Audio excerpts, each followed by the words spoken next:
Madame, Monsieur, bonjour et merci de nous rejoindre sur RTI 1. Le nouvel an 2022 en Côte d'Ivoire, le président de la République, Alassane Ouattara, dans son traditionnel message à la nation le 31 décembre dernier, a présenté les 3 priorités du gouvernement pour 2022. Le chef de l'État ivoirien a également annoncé les grands chantiers de la nouvelle année 2022. Alassane Ouattara qui entend poursuivre le dialogue politique. Nous allons revenir sur ce sujet dans le journal de 13h. Commune de Yopougon, dans le district d'Abidjan, les autorités municipales ont procédé récemment au lancement des travaux de construction des locaux d'un village incubateur de projets dans plusieurs domaines d'activité. Plus de 2000 jeunes et femmes sont concernés par ce projet. Plus de détails dans, bien sûr, l'édition de 13h.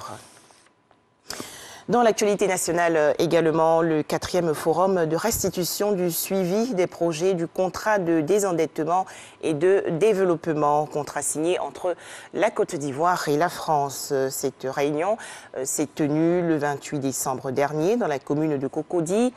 Objectif, faire le bilan des actions réalisées au cours de l'année 2021 et aussi recueillir les suggestions des parties prenantes. Les explications dans ce reportage de Espérance Diakalé et Jean-Jacques Kouadioala. Passer en revue l'ensemble des actions réalisées au cours de l'année 2021, c'est l'objectif du 4e Forum national de restitution du suivi des projets du contrat de désendettement et de développement CEDD. De nombreux projets de lutte contre la pauvreté ont été réalisés dans le cadre de la mise en œuvre de ces projets, notamment dans les secteurs tels que l'éducation, la santé et l'accès à l'eau potable. Nous sommes des besoins essentiels. C'est pour ça que nous sommes entre les populations, qui sont les contribuables, les bénéficiaires de ces projets, et les gouvernants. On ne peut pas rester dans un bureau et définir des besoins.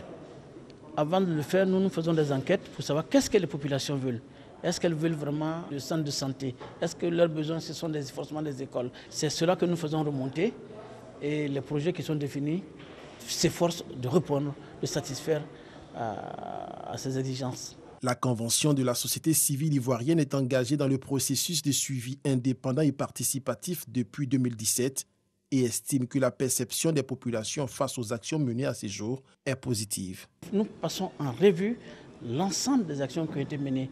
Et c'est un véritable cadre d'échange, une tribune essentielle qui permet, sans faux fuyant, de poser les vrais problèmes, de savoir qu'est-ce qui a marché, qu'est-ce qui a moins marché. C'est en ce moment que nous faisons le plaidoyer. Nous, en tant que société civile, nous faisons le suivi indépendant et nous intervenons au cours de la revue sectorielle. L'innovation cette année, les 33 coordonnateurs régionaux seront en interaction depuis leurs différentes localités sur toute l'étendue du territoire national.